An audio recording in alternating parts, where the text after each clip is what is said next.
bande ko na biso ba milâtre o bazali papa mundele to maman mundele maman bango comme le quoi likambo na bango nzokande donc bazo ba de père et de mère au cause à la maman congolaise ya Kinshasa papa congolais à Brazza aux appels de père et de mère. Très bien. Pourquoi bande ko na biso ba mulâtre ba sangani nazo mona bazo sala ba association bazo telema il y a ça sent vraiment qu'il y a une manipulation. Mais bande ko na biso akasavubu ba botana ba nigérien bazo sala ngote. Bazo sala ngote. Pourquoi? Et puis au mona ba vidéo muso eze circuler bazo manipuler ba maman. Ba maman bazo ba kutu makambo bazo revendiquer. Oh to boy loi wana et que ça et que balkaniser mboka. Mais qu'est-ce que une loi? Il y a sur la congolité et il y a balkaniser mboka. Moi je ne comprends rien. Donc ça veut dire que bah opposants, détracteurs, lingi loi anaté. Parce que bango bazo monete baza ciblé. Or loi est impersonnel. Loi basala ango pona mutute. On a coutani nango ndena li. La journalier. On coutani la journalier. Très bien, aimables fidèles téléspectateurs, vous nous suivez de partout. Il est 19h passé de 30 minutes. Merci beaucoup d'être là parmi nous. Dénoncer bandi émission na bino et bandi na bokota déjà kota zo esika vanda maman vanda papa vanda benga bana déranger voisine yebisa bango ke dénoncer bandi soki aza ko santete matisaka volume na yo bango pe ba comprendre que dénoncer bandi et ba kolanda lokolo. Merci na bino nyoso bokolanda biso na poko lelo longonia na ba oyo nyoso tu bazali ko sala mosala ya ko évangéliser pour na émission dénonçons yebisa moninga éviter égoïsme dénoncer senga rafoko landa ngobozala mo ebele yo che groupe benga baninga epsa bango dénoncer bandi esika kurekei bokima mbango yebisa moto a caractère za na groupe cha dénonçons pour être pourquoi nyoso tout tozali wana pona ko informer bino na maima koleka na mboka boyebi ete koyamba mwana mwasi ezara mwa moken kokoso po bazara pe moi rare mais bolandi déjà na nos na biso ndenge nini lelo madame maître Magali Dossi a honoré biso rendez-vous rataki jeudi passé les londe tokobeta lisolo à loin à large naye azali wapi azali ya lingomba nini azali ya lingomba ya union sacrée o ezali ya parti na eboko ebango lelo mena sengi bino nyoso tout s'il vous plaît kota na ndaku matisa volume kota nde na ndaku kota na ndaku vanda mama kota nzungo ozolamba kota ona ndaku poke ya kozika pamba biloko ke bima lelo ezali tellement ya likolo kota vanda. Maître Magali Dossi mbote boye malamu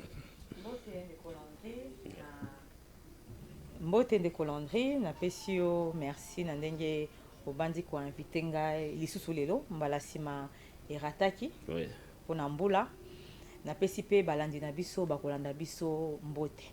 Très bien. Maître Magali Dossi, ozali coordonnatrice nationale ya Ligue de femmes DCI Dynamique Congo Uni. Parti cher ya mwana mboka Vidie Chimanga. Très bien. Coordonnatrice, ça se passe bien avec les femmes, les dames, ça va? Ça se passe bien. Oui, bien des colandrés. Nazo sepela parce que de plus en plus basi bazo comprendre. Basi bazo comprendre ba droit na bango parce que bitumba o ya promotion de la femme, bitumba o ya droit de la femme et banda kala. Et banda kala na tango akala, moi ça zaki na droit ko lekata na télévision boité pour loba. Moi ça zaki na droit ko voter. Mais lelo grâce ya lutte ya ba o bazaki liboso na biso. Lelo toza na droit ya ko voter, na za na droit ya koya awa. Même dans le code de la famille, autorisation maritale et quoi. Vous avez que bah avancer, il y a lutte pour la promotion à droit de la femme et se porter très bien. Mingi na RDC, tout le monde a avancé mingi. Donc na partie nanga, basi et belé, baza sensibiliser. Pe na tour na bango bazo sensibiliser basi mosusu. Bazo sukaka na sensibiliser basi te. Très bien. Bazo sensibiliser pe mibali. Parce que na lutte na biso o toza na partenaire privilégié. Partenaire privilégié eza mumbali. Mobali eza papa. Papa asengeli ko accompagner biso na lutte oyo. Ba papa belé ba comprendre que lelo basi baza compétente. Basi bazo mériter eloko bazo senga. Yango zo mona musala ya makasi ezali na ba maman na ba papa pour ba papa comprendre que lutte oyo basi ba menaka. Eza lutte moko o eza na ba foyer te. Parce que koyoka ba papa bakoloba bino basi soko koti politique soko zui musala okomi matoi mangongi okomo mema makama musala okomo mema makamba droit surtout biso to sala droit okomo mema makamba droit tina ndako nzokande lutte na biso ezali pona ba avantage mobali oyo aza na compétence to fonction lolenge moko nanga na sengeli kozwa salaire moko lolenge moko na ye na sengeli kozwa ba avantage même na politique et sengeli basi bakoma pe ebele na gouvernement bakoma pe ebele na parlement parce que to bundaka bitumba moko mais tant que komaka air ya kokabola ba poste moni basi baza relégué au second plan donc musala makasi tozo sala na parti yango wana ezebota bamboma dynamique Congo uni ezali ko marcher très bien dans son ensemble et parti ça peut exister kaka ça va parti eso exister toza parmi ba rare parti où ils ont implanté na RDC Mobima dans les 26 provinces toza ba rare parti alors que toza nos jeunes partis donc ça 8 ans année oyo mais toza partout. Très bien, très bien. Vous allez être membre de ICOR, Union des communicateurs de la République, membre de l'Union sacrée, et l'Inkolbanin, Union des communicateurs de la République. Et ça, les sanga ya ba communicateurs. Oui. Oyo to fanda ki to moni que ba communicateur basé belé. Ba structure eza belé. Au moins la structure monsieur eza ba communicateur il y a union sacrée. C'est-à-dire que ceux qui union sacrée sili soit bakoluka ko changer forme soit bango pe esili mais biso tozali ba communicateur ya république ça veut dire que lobby ceux qui union sacrée za souté et que tata mokonzi azaka kana ebonga to ko continuer kaka ko défendre ba action na e ko vulgariser ba action na e parce que population mingi bazaka induit en erreur na batamité mamabe o balinga ko manipuler population o balinga ko désorienter population balobaka o tata mokonzi azo salate yango biso tomona ki to sangana to vulgariser ba action ya tata mokonzi to dénoncer ka pe makambo ya mabe ezeleka parce que ça makambo susu pe ya mabe ezeleka to koloba te que nyonso eza à 100% rose mais nyonso eza à 100% noirté donc yango to sangana ki et UCOR et botamaki ça marche bien et je comprends pas nani parce que ba communicateur il y a parti au pouvoir bazalaka mo ebele to yebi union des communicateurs boy ceci cela mais ICOR ezali coordonné pas nani ICOR ezali coordonné par ndeko Fumoto to basanga okay. Enda za coordonnateur ngape nazali moko o naza na kati ya coordination wana. Ah mais bozota musa quand même bien boyokani ezali tozo avancer toza na ba objectif na biso tozo kene malembe ti na ko atteindre ba objectif na biso. Très bien na pesi kulutu Fumoto to mbote ndenge pe makambo ekotambola mais lelo oyo tokozwa mwa temps ko solola makambo ebele mais yango na sengi mama nda a honorer biso mama nda a honorer biso on a sengi motonyo soit kota ba mama bozala fier po bozali lelo moto ko défendre makambo etali république azali mama mais yesiko aza différent po yaza mama mwasi ba mama pe muso ba roma ba mama mibale mais yaza mama mwasi le roi ba mama différence ni eza entre mama mwasi na mama mobali mama mwasi na mama mobali mama mobali azali mama mobali mama mwasi azali mama mwasi OK. Très bien, Maître Magali aussi, tozo solo l'année lelo. Mais Maître Magali, bato ebele ba tali na ndako balobi maman oyo azali kongenga boye mwasi kitoko mais ndenge nini nakoki ko se retrouver na partie ya moto oyo vidie chimanga azali na réputation ya malonga te na mboka oyo. Boyebi Papa Landry soko tali soki moto alingi yo mabe a commenter ba cabale pour na ko détruire yo pour na ko salir yo. Na bandi tongo zo poser question o eza par rapport ya vidéo moko ezaki viral. Très bien. Vidéo ana ezaki démontrer que vidéo ana ezaki authentifié. Vidéo ana ezaki vérité. Ngana lobaka toujours moi ndeto sa émission oyo. Oui. Na ko ke na émission o na kati na pesa ngo forme na lingi. Très bien. Na lobi ko fingi président, na lobi ko fingi Fumototo, na lobi ko fingi Gédéon Kolela, na ko kata katango. C'est ce qui avait été fait. Yé azaki na ba version na ye originale. Oye banda ekolakisa ke ye aza moto azaka homme d'affaires kala aza moto aye kobonga na politique te bande ko bolimbisanga aza moto oyo banda kala bayebaki na milieu ya ba affaires donc aye na politique na makoki on nzamba permettre ki azwa yango omoni que ya jugement na ye ezaki clairement établi que seule preuve sur laquelle au ministère public a ses basaki a ses fondaki ezalaki vidéo wana ezalaki authenticité donc batu oyo bayinaki oyo bazali na posa kosalir ye balongi na kosalir ye mais lokola aza moto azali na hauteur aza na grandeur po eza rare na mboka oyo omona démission hein? Eza rare badémission mingi ezalaka président ya parti to ya groupement moko alongwe na alliance moko a rappelé batu na ye balongwa mais ya moto accusé faussement combien de personnes oyo accusé ezala vrai ezala faux batikala kaka na pouvoir mais ye alobi non akokima justice te à se disponibiliser pour la justice à renoncer à démissionner na fonction na ye pour na ko se disponibiliser parce que ayebaki que azali innocent yango na osenga na bandeko esengeli tondimela moto aza lavé moto aza innocent moto azaki piégé parce que tout autour ya chef de l'état tomoni makambo leki ebele ezaki na ba guerre kaka ndenge ezalaka esika pouvoir ezalaka ba guerre ezalaka ba camp oyo balingaki basalir ye ba réussir mais heureusement grâce à jugement oyo akitaki ye aza lavé.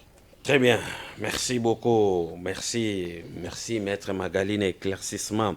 Niango nazo ko ebisa bato nyonso tu kota na ndako o balobara batu tolukaka yeyo bato enyo sacré ba ko expliquer biso vision na bango ezali nini makambo ekotambola ninge nini recharger déjà tchaba crédit et puis moi sinde maman nde mutaza ko expliquer biso évolution mboka lelo donc vanda wana zwata na yo ya kotuna mutuna po azali maman nde aye poto sololane na poko ya lelo. Rapidement, on va prendre les actualités du jour. L'IGF disposé à accompagner l'inspection du ministre de l'économie dans le cadre du contrôle des prix et produits. Très bien, tout le monde qui Jules Lingeti akenda kokutana na Vital Kamerhe, ministre de l'économie, pour harmoniser makambo etali ya contrôle des prix et puis les produits. Ils allaient vraiment initiative moro malamu pour kosutuka même ba supermarché au côté à Gombe et le prix mususu au côté à Bumbu prix mususu au côté à Ipen prix mususu ke kota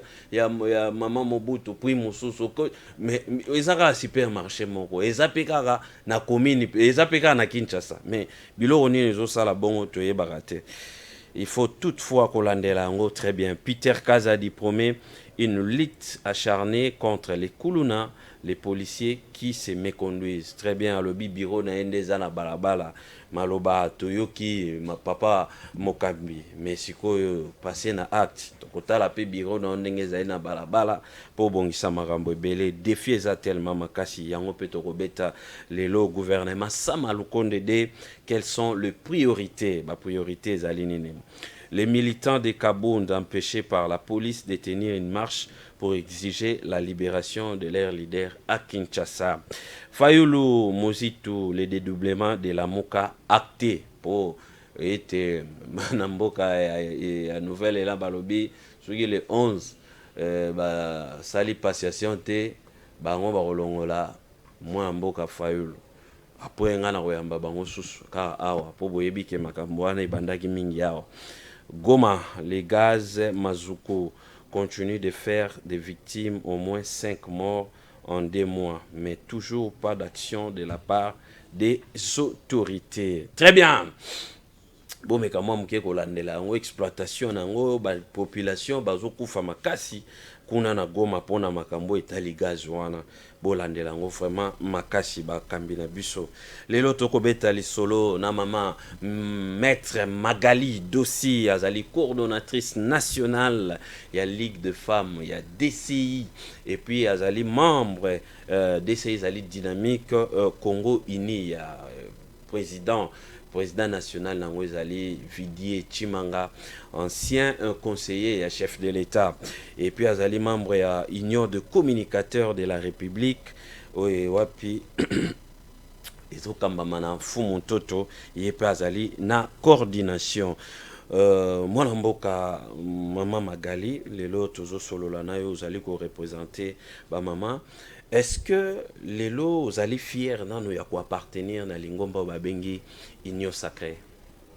Oui, nous allons fiers na ko appartenir na lingomba o bazobenga Union Sacrée parce que tozo mona ba résultat oyo Union Sacrée s'est produit pour to koyi kolobela bilan ya chef de l'État sans koloba Union Sacrée parce que toyebi que chef de l'État ndé a impulsaka ba action ya gouvernement et gouvernement on est gouvernement comme hybride oyo yango nde sali union sacrée donc ba retomber autoza nango ezala sur le plan diplomatique ezala sur le plan sécuritaire social économique ba retomber union autoza nango ezali œuvre ya union sacrée na koyika kozala fier pour so Nathalie place to outi na esika to comme c'est vrai et beleza na ya kosala mais to sali quand même un pas de géant par rapport ya ndenge to kutaki mboka tozo meka ko relever mboka eze renaître na basandre nango na makasi pe na solidarité unité wana ya union sacrée.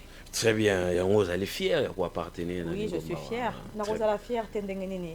Il faut s'épeler ceux qui ont moni bato bazo sala musala bazo travailler d'arrache-pied pour na kobongisa ko relever mboka. Pourquoi kozala fier, kozala fier c'est que les eloko mususu. Très bien, merci beaucoup. Tozozwa polémique autour de la loi Tchani, la proposition, je dis bien, de la loi Tchani. Bino bozali na union sacrée, mais na kati ya union sacrée, ba vie ezali un peu divers.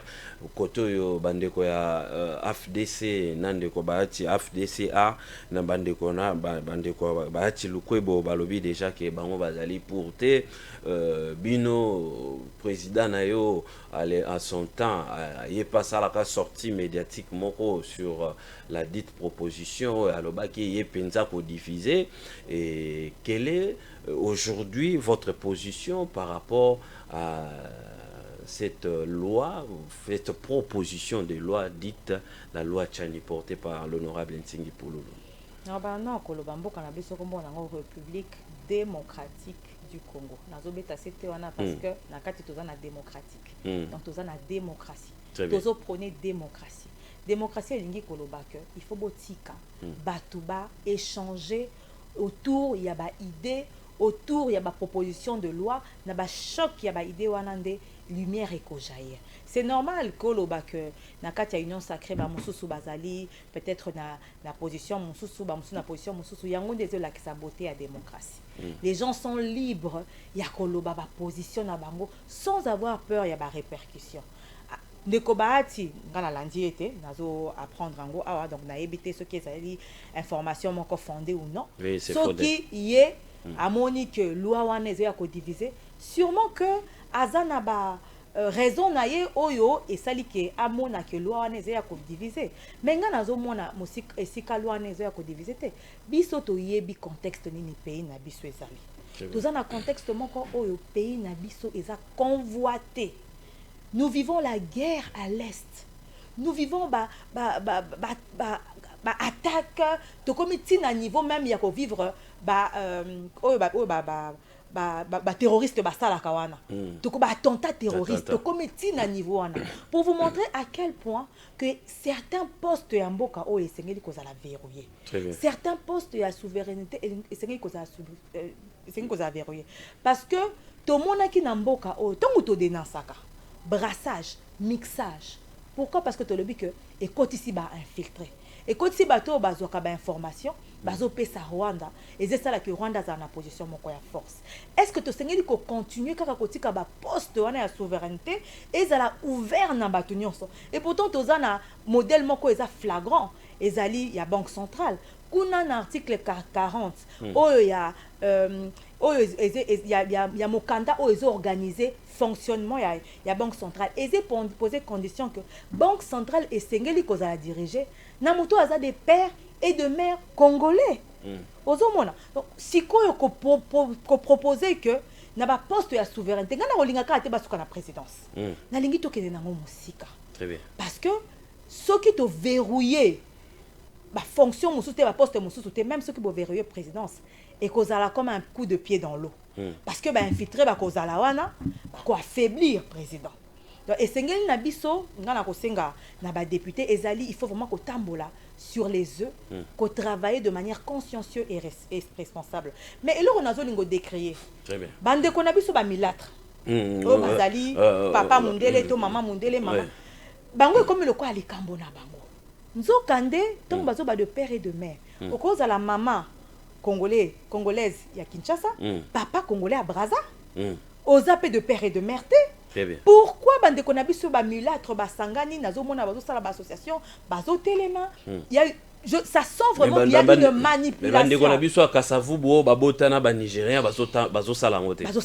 Pourquoi? Et puis, au moment où la vidéo est circulée, bazo manipuler ba maman. Ba maman bazo bakut makam bazo revendiquer. Oh to boy loi wana et que ça et balkaniser mboka. Mais qu'est-ce que une loi?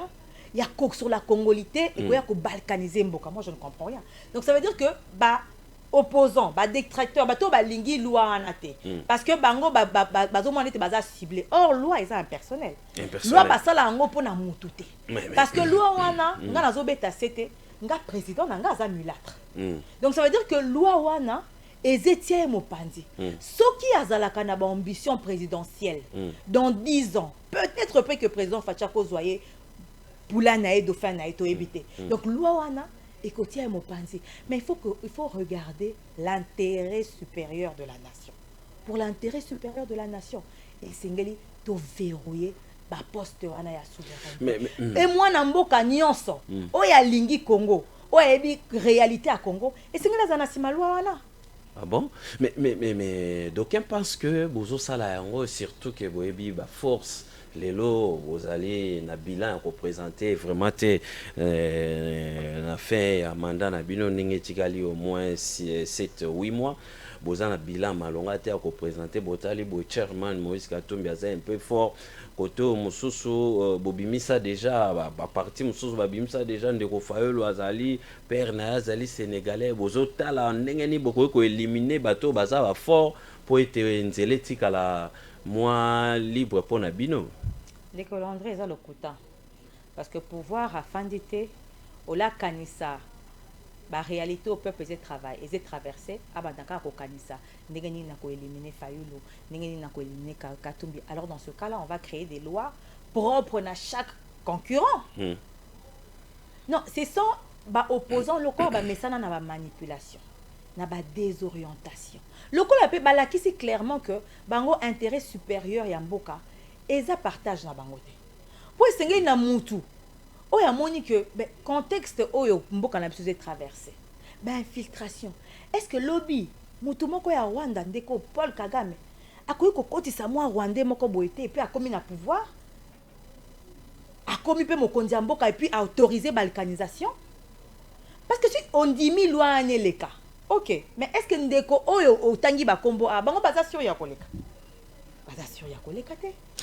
Bazo lingande ko s'accaparer na situation moko po bango balingaka buzz au moni bande ko na biso opposition balingaka kozala toujours balobela ka bango toujours ko créer ka makambo mona ba créer toujours likambo après likambo nga nazo beta c'était que nous sommes dans un pays démocratique et sengeli ba débat démocratique et les kana assemblée nationale totinda ki bango biso to vota ki bango to retirer bango confiance to ndengeni. Parce que biso ne to vota ki bango to tindi bango kuna. Donc bazo représenter biso. Et c'est que tout ça la bango confiance. Ce qui oyebi koza na député na bino moko oya za na circonscription na bino bo benga boyebi se bote biso to lingi loi wana te. Akende ko manifester expression na bino. Olie boboya, popesi makanisi. Olie boboya ke elekate non. On les a ko fragiliser démocratie. Très bien. Nazola ndona bokebi. Yangona singa ki mama papa motonyo sto vanda nandako.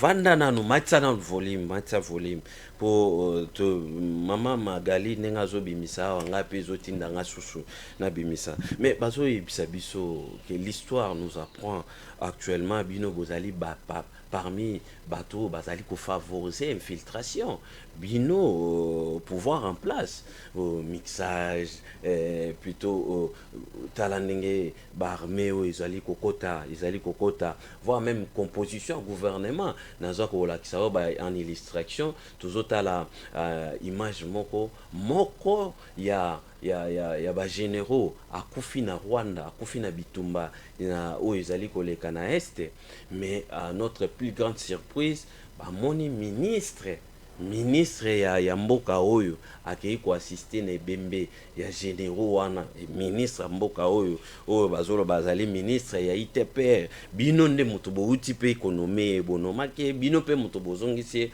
nde kona réalisation rosunga biso esika ministre wana vandi tokomona image na ye nenga vandi ako kolandela généraux rwandais akufi na Bitumba na congolais bazo déranger ba congolais mais côté kuna ya keina ko assister bande ko na bango boso mona te ke bino pe bozali parmi bato bazali ko parrainer infiltration na mboka oyo madame Magali. Voilà, regardez, les images sont là. OK. Bon, na ba lunette là tu na habité sous kezaye to so ezaye tenga ko répondre sous réserve. Très bien. Mais na ko banana ko loba question est choquing et scandalisé pourquoi? Parce que la situation où tozo vivre na est ba massacre ba ndeko na biso bazo kufa baza ba déplacer. Eza likolo ya intransigeance ya président de la République na gouvernement. Oyo ba boyi makamba ba mixage ba brassage. Ce qui tozali ki ko favoriser yango. Mais le président fungo les portes.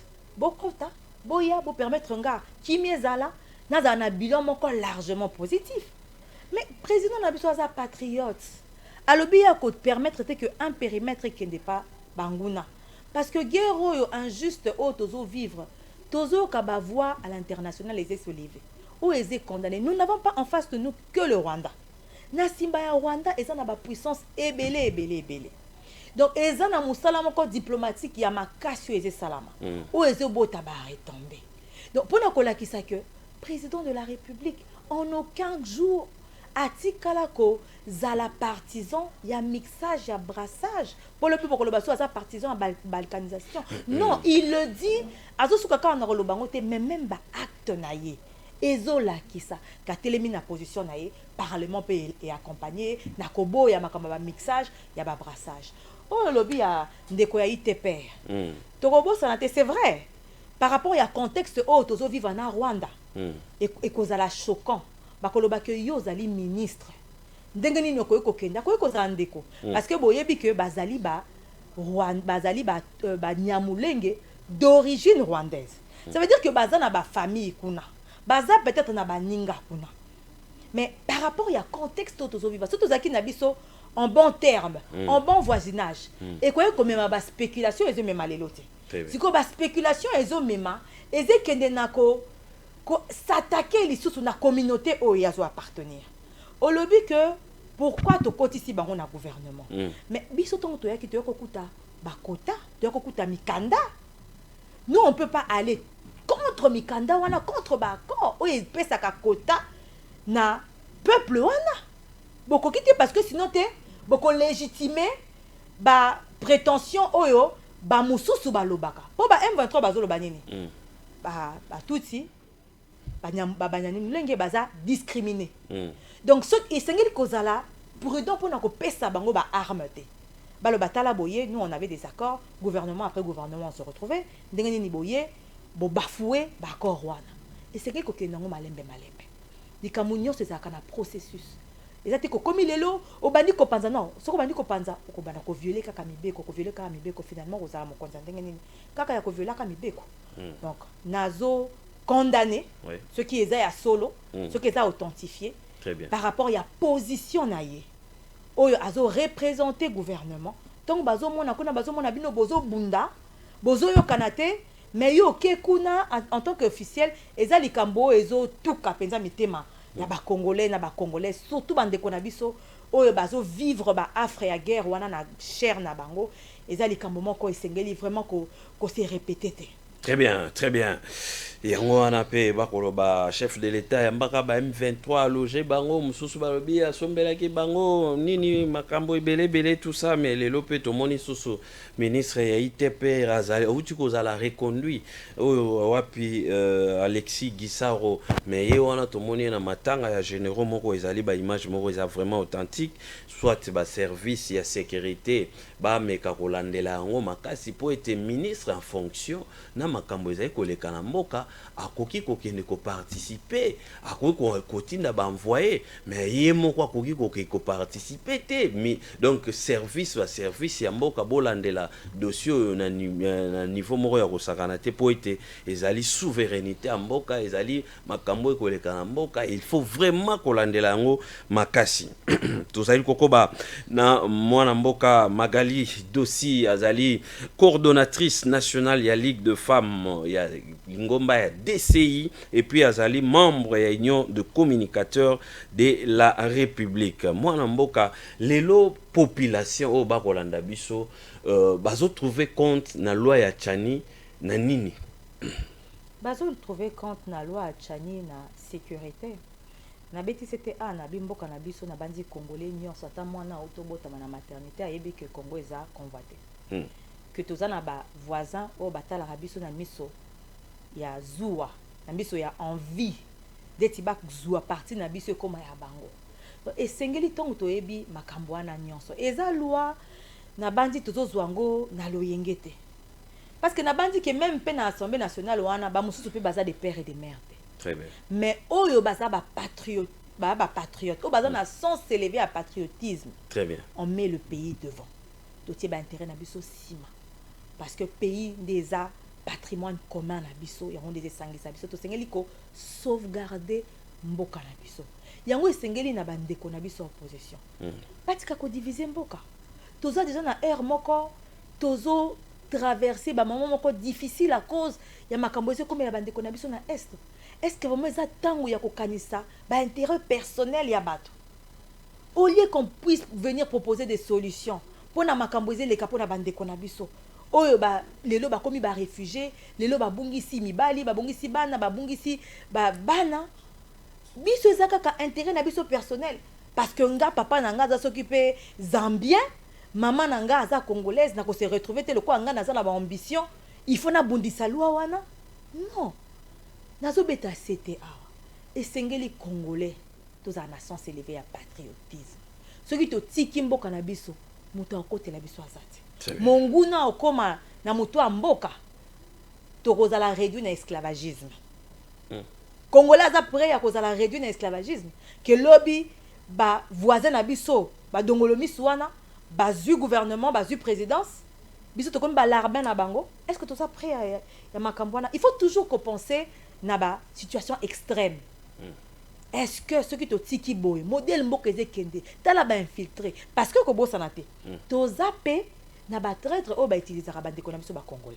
Très bien. Donc to zape na ba tout moko famille moko ko créer mutu moko boye ba lobi non maman na ya zaki congolaise papa na zaki tuti alors que papa na maman bazali ba tuti.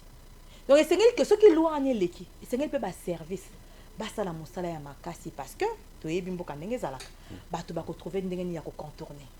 Esengeli vraiment qui est un suivi tant où y a ba dépôt y a ba candidature tout temps où y a ba choix y a ba candidat au ba ko représenter biso na ba poste de souveraineté tout veiller na historique parce que c'est vrai aussi que congolais malheureusement sont mutaza élevé ba comment lokele ba nationalité de tu yo so élevé ba ko ba aye papa nyaza tanzanien alors que to yebi papa nao mais tout ça pour te salir donc esengeli na biso vraiment tout ya patriotisme liboso. Très bien, merci beaucoup. Gouvernement Sama Lukonde D, quelles sont les priorités? Moi, Namboka, Ozali, maman, ndenge, maman, ça a défini Namboka, bisoto yebi, maman, azamute mamunene, maman, suka moni mabezali, adeno saka, maman, conscientisaka, maman, saka, boy, ni osoto wana to yebi. Mais toujours, na chapitre, ndenge tozo solo la na yo, tozo chayo, lokola maman. Maman o azali kolobya makambo ya mboka na ye ndenge kotambola. Est-ce que ndenge bozwi ya pouvoir kino lelo mboka ndenge komi na niveau à lelo Sama Lukonde de bimi, est-ce que on peut espérer na changement na ndenge bouti ko bimisa gouvernement ba warrior Sama Lukonde de? Oyebi papa Landry ce qui va changer to basali remaniement et ça va pour amplifier l'action en gouvernement et si ka mona ki que koto ezaki ko kende moi tengu koto mutu ataki moi limitation na azaki na moi ba limitation to tia moto azana expérience pour bato ba koti ici eza bato to bibiso nyonso baza bato bazana ba expérience tozo zela parce que expérience na ko gérer malamu to expérience na nini mais baza bato bazana profil so totali ndeko caméra na ngo ayebite profil na nini. Mais c'est un économiste. Na kamba na assemblée kaka. Mais akamba na assemblée azaki ministre information. Akoma ki peut dire cab. Okoloba que kuna na dire cab. Na koloba te yonde zoloba yonde maman. Te yonde maman yo poza congolaise. Bato mosusu bakoloba parce que nga naza juriste. Et sengeli na kangamana ceux qui babimisi mibe babimisi décision et sengeli na ndima décision wana. Très bien. Ndeko Kamera azaki condamné na deux niveaux. na troisième niveau, c'est-à-dire na cassation, azaki a quitté. Et c'est aza lavé. Na kokisu ko continuer ko tiaye makambo ba finga ki o ba funda ki ete. Très bien. À tort ou à raison, nga na otala décision oyo et lavé et a quitté. Tout le monde a cassé qui mosala, tout le monde a qui na mulieni na ba condition ni na vivaki, tout le monde qui procède. Tout le monde a dit que il était combattu. Tout le monde a qui ba intervention à X Y, tombe on peut ça ba témoignage contre lui. C'était quelqu'un qui respectait. Mais une personne qui a su garder la tête haute, la tête froide, je pense par rapport à des défis économiques tozanango, je pense que Aza Moto et Sengeli, on ne s'attend pas à un miracle qu'il y ait une baguette magique pour à 6 mois ou à 7 mois, mais on s'attend à ses stratégies, à son intelligence, à son expérience, à son profil, à tirer à contribution pour que à booster l'économie na biso, pour que tout avance. Pareil pour moi, Namboka Jean-Pierre Bemba Gombo. Oh, tu es bien que Asa Mouta a une expérience à guerre. Oh, Asa qui liboso ana. En tout cas, là, qu'on a une expérience à guerre, sauf ceux qui n'a évité, mais n'a évité que Bissona surtout mon qui mon Namboka Jean-Pierre Bemba Gombo, même na 1+4, Asa qui mosala yamalam. Donc, biso, tu connais que gouvernement oyo et ko échoué. Non, Tozana et Likia, qui va travailler en synergie pour que défis sécuritaires, ou les défis des défis. Parce que c'est un déconabiso, base à la peine kimia. Pour te lobby, ma ponamie pour na kimia, pour te lobby, parce que ceux qui, le colézoki, nous avons demandé au capacité. Bandeko, bazo souffrir na est, biso et ça la rabiso passe. Pour ceux qui n'ont pas mopaya, votre pays est en guerre, basangi sakanyonso. Et ils ont faire fuir bisopé, investisseurs mususu, touristes mususu pour mutu akobanga, yebi makambele ka ki tremblement de terre et les cas qui na Turquie, mais batu basangisa ki Turquie mobimba. Olingo ki na Istanbul, et tekeba tremblement et pourtant ça ma ki côté mususu. C'est la même chose que nous vivons à cause de cette guerre. Oyo ezo handicapé mboka mobimba. Donc biso to koeka ko espérer que défis sécuritaires, défis sociaux, défis économiques et cause à la relever na bateau bâti wana. Mais c'est que ce qui défie il faut et que ça la relever sécuritaire, économique, social, c'est qu'avant il y a rien qui a été fait. Non, on peut pas dire qu'il y a rien qui a été fait. Surtout que na côté sécuritaire. Tout ça n'a pas avancé, tout ça n'a pas qui tata mon condiazi on a quand même perdu la province, la village et puis tout le village et tout ça. Décolandrer c'est la guerre. Guerre ezalaka pour perdre, pour récupérer, surtout dans un contexte néné. Dans un contexte où l'armée n'a pas été infiltrée. Tout le monde qui Moutouazala qui n'a pas faire d'essai en pleine bitumba longo qui n'a pas mosusu. C'est-à-dire que Moutouana m'a donné des informations à zopé sa famille. Guerre ezalaka basée na ba stratégie. Ce qui ba stratégie na bino za dévoiler na partie adverse. Au matabo kita babandolonga bino kaka. Babandolonga bino kaka. Mais on a des avancées. Lelo tozana ba longoli régime ya notification préalable. Oye bande ko causer biso plus de tort que autre chose parce que même Sunde ko Kabila babande ko lela peka yango. Bolongolango. Mais la diplomatie agissante ya Mukonzi ba longoli yango. C'est esa victoire il y a mboka mobimba na ba opposant. Esa ka victoire parce que président nga lo baka ya bandoki, ya bato malamu, ya ba opposant, ya bato balingaka été asa président do ba acquis à pouvoir naie. Alors ça lango pona yena bana na mwasi na été to bana batanya secrétaire, mais ça lango pona mboka mobimba. Les lots za na usine moko où ils ont créé ba roquettes na likasi. Nous allons pouvoir être capables de se armer utilement. Na likasi bo sali usine ezo ko sa ba roquette. Oui. Ah bon? Oui. Ça c'est une journaliste, il y a l'investigation, ça l'investigation. Sinon tu tournes bande kono ba sala ka investigation et puis ba usine on est que sous kaka na likasité ba ko panza yango. Nazo ba likasi parce que on a na certitude. Na éviter ce que c'est comme na banim parce que zali pe il est au moins c'est quelque chose de stratégique hein. Parce que ba ko ko pesa ba information non sauté na bangu no mona kaka lobio ba ke ba saccager to ba ko ti ba infiltrer. Donc pour vous dire que il y a un travail aux ça à ma côté militaire. Les tomoni M23 babimi na bunagana bokolo ba oh non eza EAC mais EAC o ba fingaki EAC o ba monaki importance nangote mais vous pensez que ba o wana ba kolongwa sans qu'il y ait une approche diplomatique o esalema kipe parce que tolobaka na guerre oyo tozaka contre Rwanda te tozana ba force ebele obscure ndenge président lobaka ba main noire ba force obscure président Macron parle lobaki il y a des puissances obscures des puissances étrangères pour dire que même bango moko ba yebi que Rwanda yemoko face à Congo à Otelemate c'est pareil que Ukraine yemoko face à Russie à Otelemate c'est parce que Ukraine les a soutenu que Ukraine essaie résister. Et donc, koloba que il n'y a rien qui est fait, il n'y a rien qui se fait sentir. Ngana omonango motema mabe.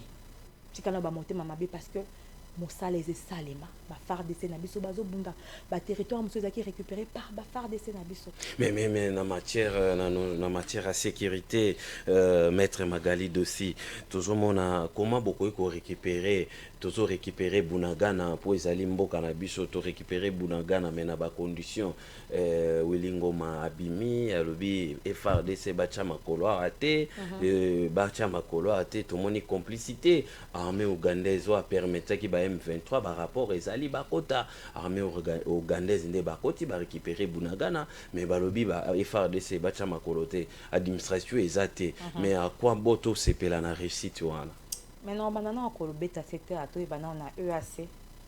Biso peut na EAC, tout na force régionale wana. Donc Ouganda ba force ougandaise au bazana, bazo représenter Ouganda te. Bazo représenter force régionale parce que ça na ba stratégie au basalaki.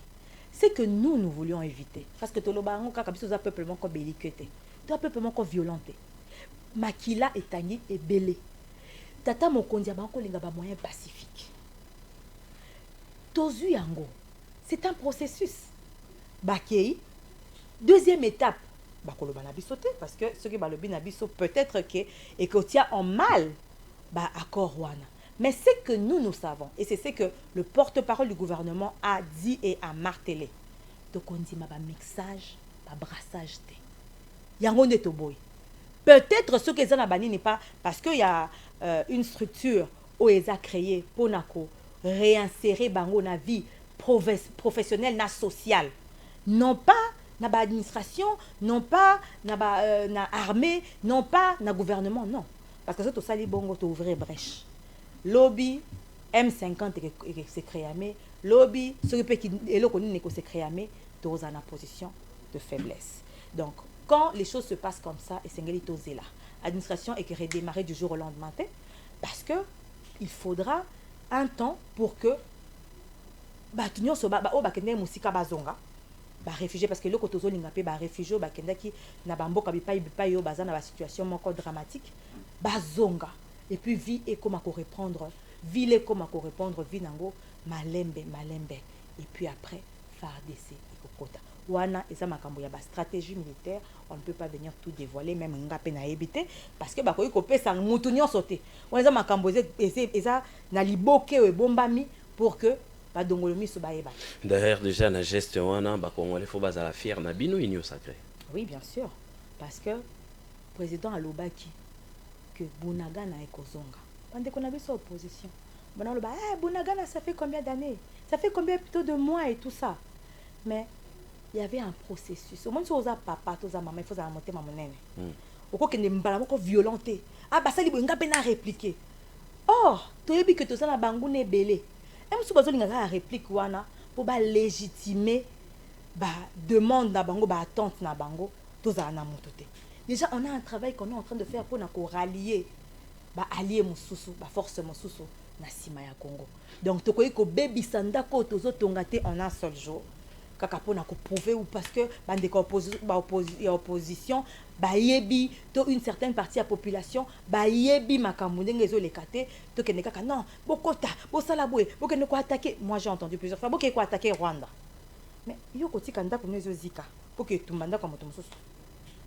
oya ko tia moto na ndako na mais à chaque fois bozolela ezaka kolela non tozolela te bazo ko attaquer biso babomi na lingaka terme wana te ya kolela tolela kate on dénonce to sengeli ko dénoncer parce que lelo botala le monde pratiquement le monde entier ba yebi que Congo est agressé par le Rwanda. On n'a jamais parlé du Congo comme maintenant comme sous le régime Tshisekedi. Toujours les latés, toujours dénoncés. parce que esengeli bato bayeba qu'est-ce qui se passe.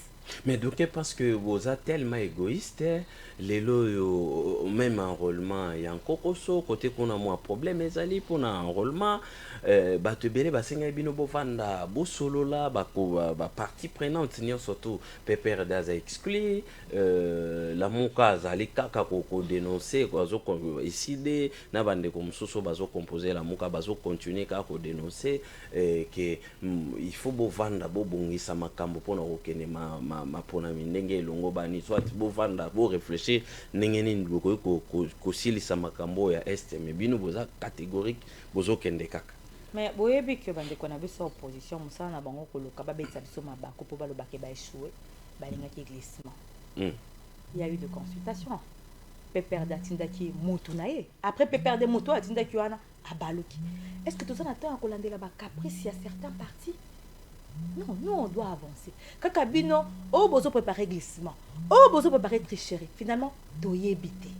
C'est vrai que processus électoral oyo, moi ba nungu, moi ba biloko esengeli na seni parce que seni ezali indépendante.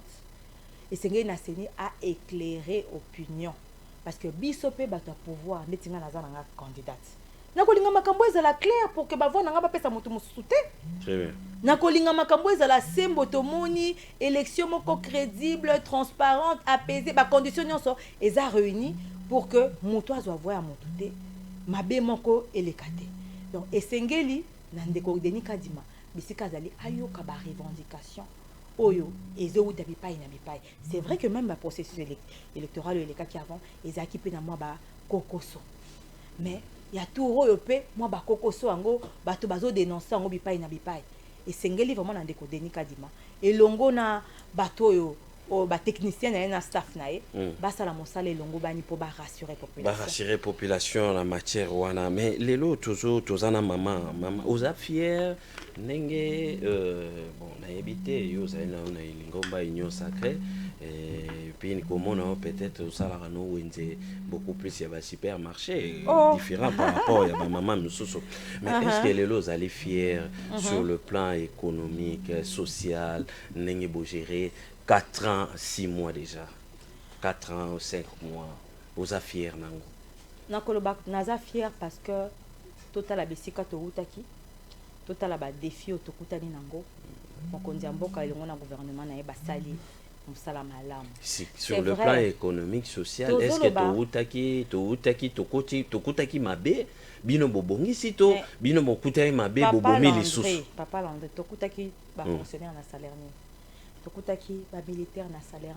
S'il vous plaît. Non, mais tant ozoloba. S'il vous plaît. Et ça a un impact sur social ya batuté. S'il vous plaît. Tant boloba salaire awa ezaka moi muke interdit ya koloba ke tokutaki professeur militaire fonctionnaire faut autant à député autant à ministre toyoka mais ngana zoloba ata député ata ministre tokutaki bato bazaki na salaire à moki tomatisi bango parce que bobo sana tende colandri ozokatanga je vous laisse le temps tobo sana te que ba o baleka ki liboso ba géraki pendant 18 ans bazaki na temps ya ko améliorer social ya ko améliorer économique basaki ni pour ceux qui te yokokuta ba base on allait encore mieux faire.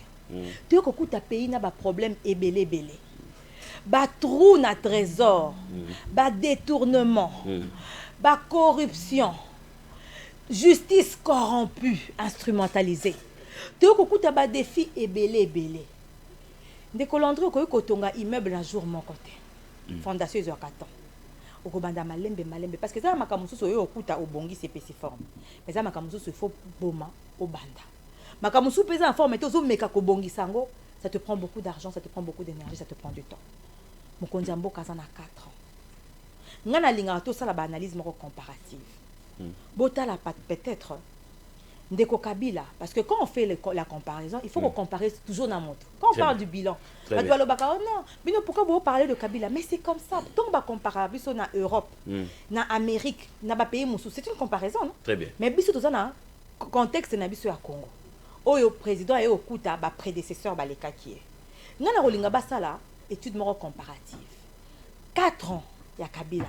De l'objet par exemple de 2014 à 2018 ou de 2012 à 2016 to comparer inflation ezalaki ndenge nini baprix ezalaki ndenge nini tocomparé na 4 ans il y a président et puis tolobi totala nani agéraki mieux ouais bino nani ezaki pouvoir amaîtrisaki ouais bino eza pouvoir et ya rupture quelle ouais rupture kokota mabe bolobi mabe esili awa biso tobandi kosala malamu bokoki kokuta mabe te boba mabe esili awa tobanosama okoki kotonga sans fondation te soki fondation esalema mabe oyo kotonga me nde koyebukana te esengeli kobana na kobongisa bisika mabe ezalaki mabe mosusu eza profond pourquoi par exemple mokonzi ya mboka a procédé na recrutement ya 5000 magistrats parce qu'amoni que le mal est profond na domaine judiciaire amoni que soki tobi to continuer na bango eza pasi ya malamu bazali mais ba mouton noir pe baza ebele esengeli tokotisa 109 bato bakozala nanu na mabe te bato oyo bakotosa mibeko parce que balobi miboko nde etombolaka mpe mboka soki bokangi moto soki ndeko Gilles alingeli eti to agence oyo ya lutte contre la corruption basali misala na bango baotinda ngo wapi na justice soki justice eza instrumentalisé ke sala nini ekonzi donc misala ya bandeko na biso nyonso wana ezokende pamba donc esengeli na bamo nyonso pour apporter basolution et c'est ce qui a été fait tant nazotanga parce que souvent tant balobelaka panier de la ménagère babosanaka que baréforme makambo nyonso bazosala mpona koaméliorer social ya population ezalaka na impact sur panier de la ménagère mama oyo fallait amona boye po afutela mwana na ye classe azotinda mwana na ye kende classe gratuitement mbongo wana ko afutela mwana sa nini a épargné non bomatili nde siko fufu non mais bomatili fufu tomatisaka fufu te papa Landry le roi bopesa biso ka gratuité bozoloba topesi bino gratuité mais biloko komata ta fuwe mati kwanga makase bele kwanga moke ba réalité wana mais tozosepelaka na gratuité ndeko Landry biloko komata wana ezaka na Congo te bino ne boa makasi na étude comparative non mais toko comparer ndenge nini parce que tu as vu que économie na biso est extravertie 4 ans la majorité biloko tozaka nango tout importe kango ce qui coûte déjà mati place kuna ba produire kango mais c'est normal que ya eza augmenter mais est-ce que yebi na Kenya quelques jours passés opposant moko ça qui marche pour na ko réclamer que vie est comme cher pour vous dire que ça ka makamba Congo te bien on peut beaucoup ça marche pour réclamer vie comme cher bino na opposition attendez bino na pouvoir mais biso tozo sa musala toki ko réclamer ndenge to sa musala tozo encourager bato batie wana tito nazo loba nous croyons en eux nous croyons que ba ye wana te po ba kitisa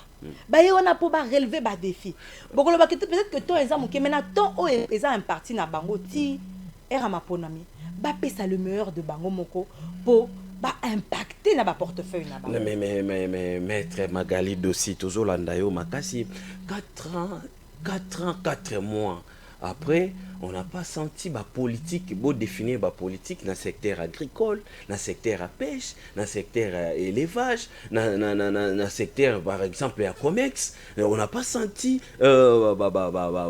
innovation 4 mois après oyebi nga alobaka toujours ndeko Landry nyonso esama na processus nyonso na processus nyonso ezalaka na processus ata po honorable Nsinga atonga hôpital chaîne oyo akite mbama pa tie nyonso chaîne ebandi azwi bino non akendaki malembe asoni ba caméra asoni ba télévision akomi ko engager ba journaliste papa bazopesa ye pe ba conseil ba critique ba remarque de singe komi boye e komi pena audimat oyo e komi nango yo moko pe ba koma kotala yo malembe c'était pas que ton obandi mbala moko ozwi audimat c'était malembe ba réalité mususu moi et vous ndeko Landry tozo maîtriser gouvernement azosala ba effort makasi pour na ko améliorer ba secteur nyonso par rapport ya makoki otozanango parce que basala ka makam na makoki soko zala makoki te okotonga ba montagne non na Espagne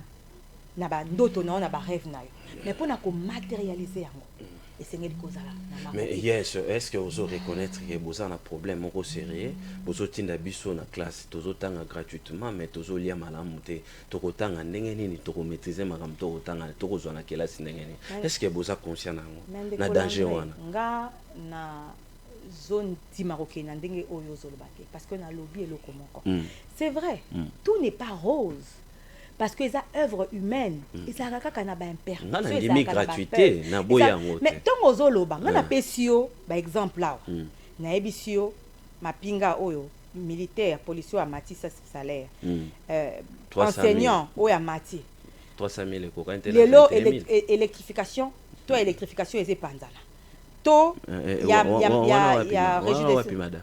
Mais il y a des coins au bazaki na électricité, tu vois comme na électricité. On peut ce exemple par exemple il y a maï, il y a des certes il y a maï. Na pigeon pour qu'on a na pigeon. Tous zaki na problème ya rosa na maï. Mais les autres comme na maï. Donc il y a des avancées. Ndé comme sous tous zaki na plateau mon que les kalobi, mais na bandal maï ezebima. Maï bandal ko bimate. Donc il y a des voix qui se lèvent comme ça pendant le bac. Ndeko Félix et le gouvernement na bazo sala musala bazo soulager population, ce n'est pas assez, on le sait, mais to oyo tozo sala wana eza ba jalon tozo poser pour que lobby ba définition so to sana ngombo que sana ngo eza la relever volonté ezali ba action eza la poser ba action concrète forte eza la poser pour na soulager population. Très bien, bozolanda biso de partout, bozali et belé, oh là là, tala téléphone ndenge zali ko sonner. Merci na bino na confiance, oh bokolembate ko sala biso et na pesi mbote na mpaka, oh wapi akolanda biso depuis quelque part. Mfumototo akimande mais tokolukaye miko ya na pesi mbote sika wapi akolanda biso. Maître Magali Dossi Azali coordonnatrice nationale ya Ligue de femmes ya parti dynamique Congo Uni Azali pe membre ya ICOR Union des communicateurs de la République et Azali kokambamana Fumototo Basanga yepe Azali membre ya coordination Maître Gédéon pe na pesi mbote esika wapi bakolanda biso moi maman Magali avant tout la population pour na kotikela pe moi temps ebele pour ozoka mbela ya population pour réagir. Est-ce que les population nenga landi nenyo meki ko détailler au PC par exemple ba défi à gouvernement sans mandat ou le bien vandi na sécurité et vandi na social économie ba élément wana nyoso PC oza lokola maman ne biso tozo benga yo maman mwasi donc maman mwasi ezali maman oyo azozo apeta ya kobimisa soso bana mososo ba maman mibali nde balinga ko bota te maman mwasi oza sûr que na 4 ans koleka population azo sentir pena impact ya boye ya Félix te na 6 mois to 7 mois o etikali Félix Tshisekedi akoki ko impacter na gouvernement na ye. Ndeko Landré, nakoloba te que population ezo sentir te. On les a lokuta. Population ezo sentir. Le bande ba attente totale ya population. Ils a rencontré totalement te. Très bien. Parce que tokutaki mabe ezaki makasi. Kotongana mabe eza loko ozotia mai na bouteille eza ya kotobola. Ozotia mai ezebima. Okosala no musala na ta 100 ans, mai badobima kaka. Et c'est rien que colmater non. Souana, colmater ba brèche, malembe avoir les personnes qu'il faut, les profils qu'il faut à la place qu'il faut. Donc koloba que population les sentir et l'autre côté, moi je dis non. On sent, mais la population trouve ça faible et a raison parce que même président Alobara Wabeta toujours c'était. Il faut relever les défis sociaux. Il faut azobetango c'était. Mais ça n'a pas paramètres et belé. Oh tozo kuta. Oh c'est ça là que ba action oh todo ça là tellement makamboisé belé des fois ils essaient le quoi coup de pied dans l'eau mais les actions sont faites gouvernement kangi maboko te mokonza kangi maboko te moto akoloba kangi maboko soit aza manipuler na population na plutôt na ba yini mboka soit aza na ba information te parce que on a OCP là obengata mapinga obengata ba enseignant otuna bango bengata bato bazaki na ba quartier ma ezalaki te Corée ezalaki te otuna bango. Est-ce que makambo tata mokonzi sali yo zo sentir impact ya gestion tata mokonzi te akoye biso autrement ba o pe basa nga na pesu exemple nga na fanda asu na pigeon te mais naza mo na pigeon famille na ngeza kuna na kenda na bi ma e komo bien azali kutu surprise na funga bi wa na moi ma ezebi maboye na robinet biso to mesana na baso Donc makambo ezo salema et une partie de la population baza peut-être désinformée, to baza manipulée. Mais population paye mususu et yebi que tata mokonzi azo sala malamu ce qui a continué bongo lobi Congo to kama Congo.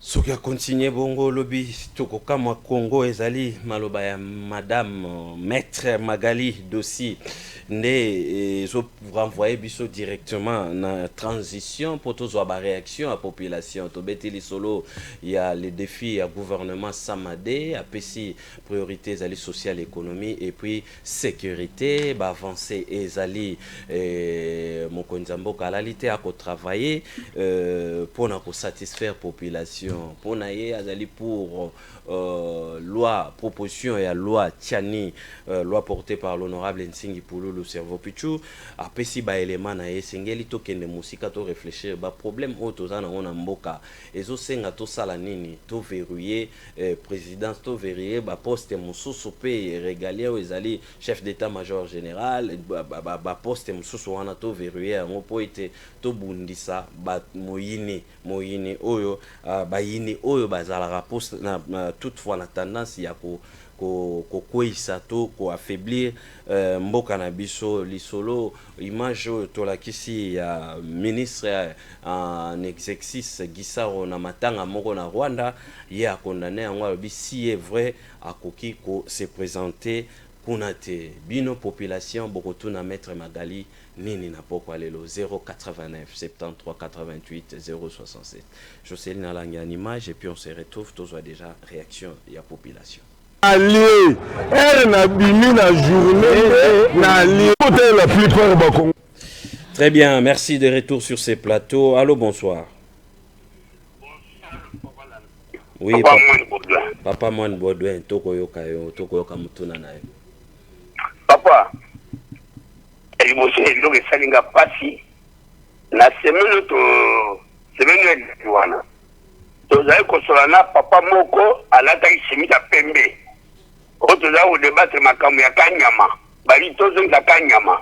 Papa wana lobinga nazali kwa dictateur na makambo na so ba candidat kuluna. Il faut pas éradiquer ake na kanyama ka cessé et puis akoma itina misabato.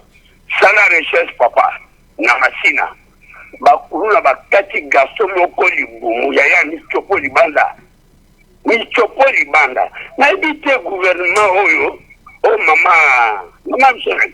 Mama Magali, maître Magali. Mama Magali azo défendre.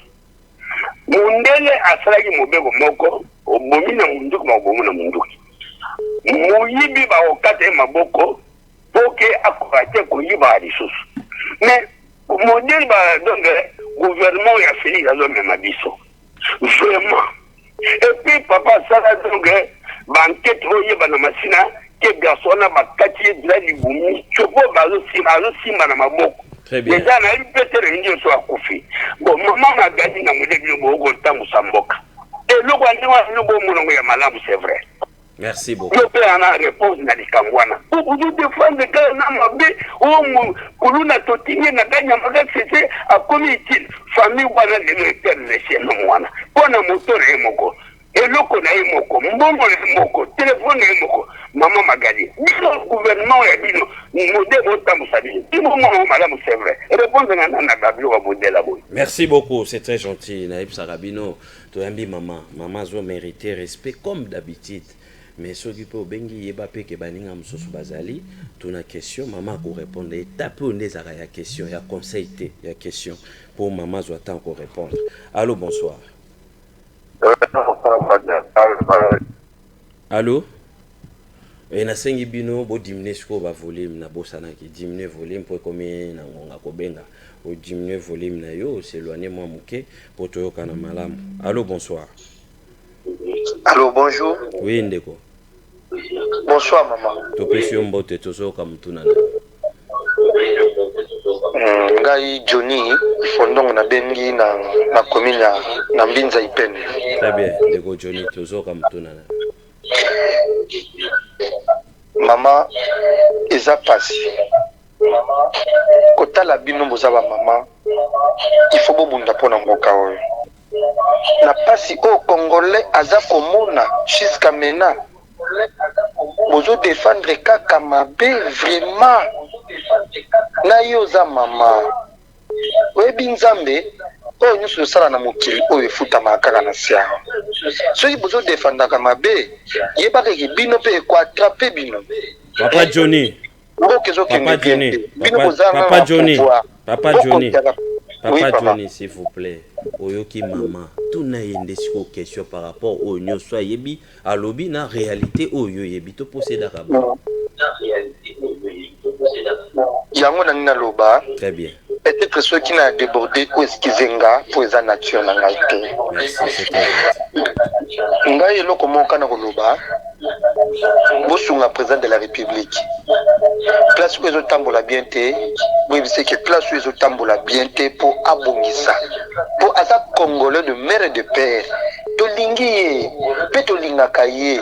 Mais problème n'a pas pas si les qui n'a degré moko impossible. Il y a des Congolais. Bino de batu boza pembe ne bomona kaye butu moi. Moi bisake vérité. Bo flata kaye te. Ceux qui bo flatter moi abongisa zate. Ceux qui n'a lobi ke bino ba maman pour pouvoir lobi zande bino ba maman. Ba maman. Très bien, merci beaucoup Ndeko Johnny. Préparez question aux baninga tembele te baninga bazebele. Yango anatan yozoloba, ezolela tout baninga pe bazoloba silisa biso tokota. Allô, bonsoir. Oui, allô. Oui, papa. Oui, bonsoir Ndeko. Bonsoir Ndeko. Oui, je m'appelle Zola Congo. Oui, Ndeko Zola Congo, tozota mutuna. Papa Denis.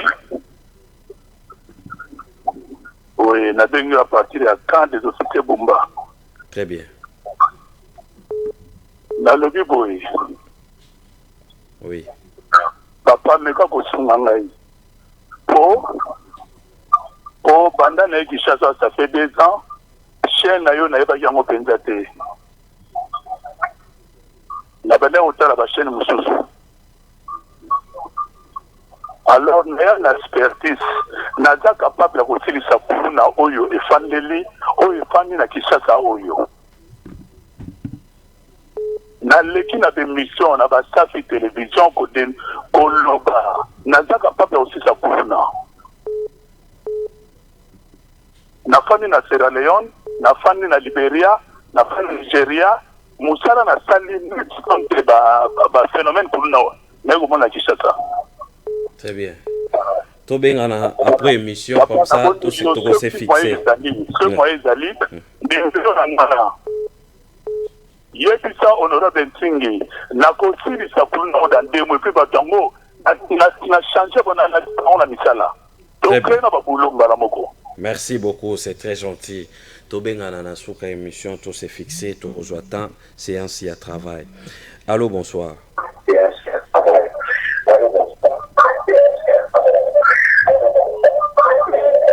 Allô? Allô? Bonsoir Ndeko. Diminuez le volume à la télévision s'il vous plaît. Très bien. Soko bengi ko poussa na pembeni ya télévision te. O diminuer volume ya télévision na yo o kimi mwa moke pour tozwa tant ko yoka na malamu. Allô, bonsoir. Bonsoir papa. Maître, bonsoir. Bonsoir papa. Oh là là. Boyo bi méthode. Diminuer volume à télévision, et puis on s'éloigner moi moke. Au kimi moi moke pembeni ya musika ya télévision, au poussane au kimi moi moke, au composer numéro.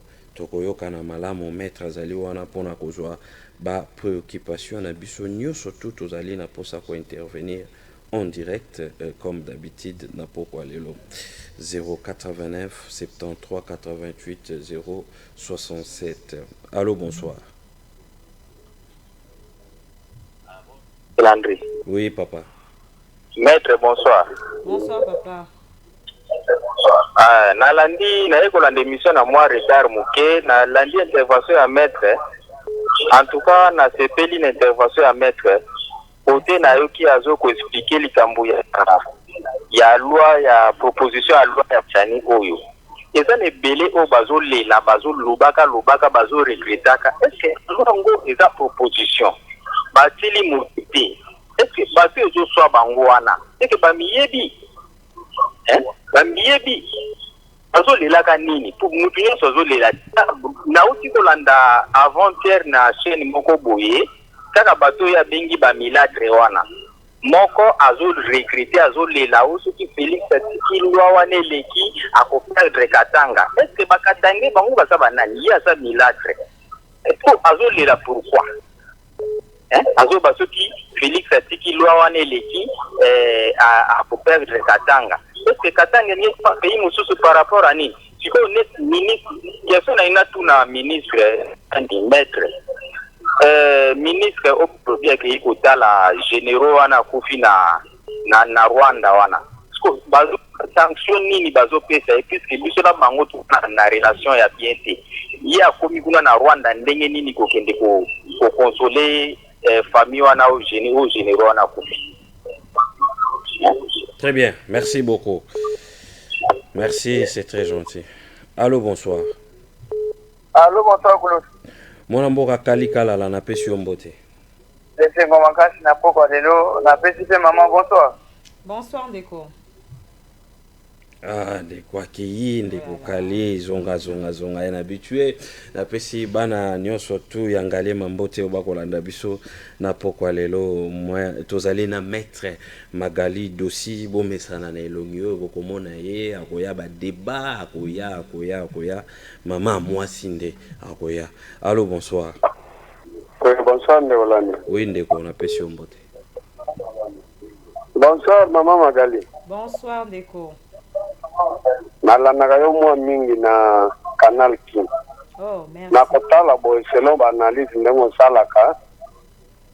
Nakotala boye okomona ke na classe ozaki mayele mais eloko ezosala défaut mopanzi okei esali nde pasi makasi. Ngai naza papa na yo. Toli nakopesa yo soko lingo osala politique. Sala politique ya Théophile Mbemba, ya Mvundwawe, ya Marie Ange Lukiana. Azalaka vice-président secrétaire à EPRD. Mais jamais à cause de la plateau ya ko défendre biloko izaya ngote. Na ebi ke oza mayeli. Na boneli oza mwana nazo peso na cadre tuli. Bato wana nazo loba basali politique na mboka na biso. Mais to ebi ke no bazaki kolia na bango. Mais jamais tu le monde na bango na plateau ya ko défendre nani jamais. Bon, na ye na côté à Vital Kamerhe. Vital Kamerhe ozo bisabiso oya kena pesa 37 abangombe na Barwande avant na jugement na ye wana. Dede. Question musu na zo tuna yo. Bino bolobi que Vital Kamerhe azaki a quitté, d'accord. Bon, est-ce que boye ba keno procès Vital Kamerhe azaki na télévision? Bino bo kitaki na justice na bino eza corrompu. Et bon pour na biso peuple. Est-ce que biso demande gaza propre pour na bino?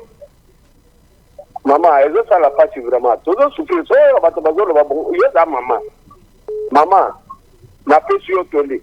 Na ba question no se ba poser. Zo yanga ta ngolala na butu na ndako. O me on sala réflexion. Merci. Très bien, on continue avec des réactions. Allô, bonsoir.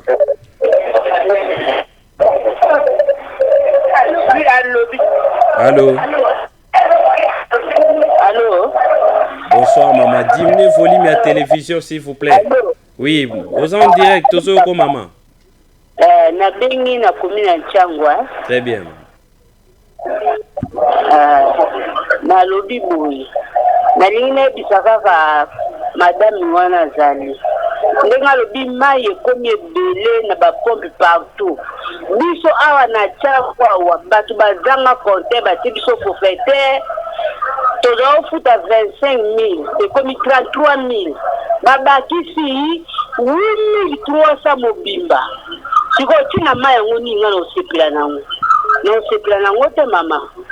Siko lo wana toza na mwana mboka. Na mwana mboka. Me yoka siko makamtozo muna na ba parlement. Na kambu bazo sala. Toza la tina nango te mama. Merci na sutu wao. Merci beaucoup, maman. C'est très gentil de participer. Allô, bonsoir. Allô? Oui, bonsoir. Allô? Salut. Oui, bon. Oui. Oui, Ndeko. Aux en direct, toujours. Nous suivre l'émission d'ailleurs. Très bien. Nalobi, hein? Oui. Situation, bato bazo réagir pour la loi ya Tchani. Loi ya Tchani est meilleure. À ce sens que, même à l'époque, il y a Maréchal. Loi les alaka. Est-ce que Katanga, bah, c'est des tchats na Congo? Non. Rien. Mais le problème des amis, c'est que ces gens-là, oh, la période à Maréchal. Ok, il est parti, mais au moins, Madame Mayoki, qui est loi dans la période, il y a Mobutu et Zalaka. On va peut-être sélectionner quelques appels pour tout PSAP. Madame Tan Yako répondre. Allô, bonsoir. Oh là là, il est parti. On continue avec des réactions. Vous allez vraiment ébeler beaucoup là, comme d'habitude.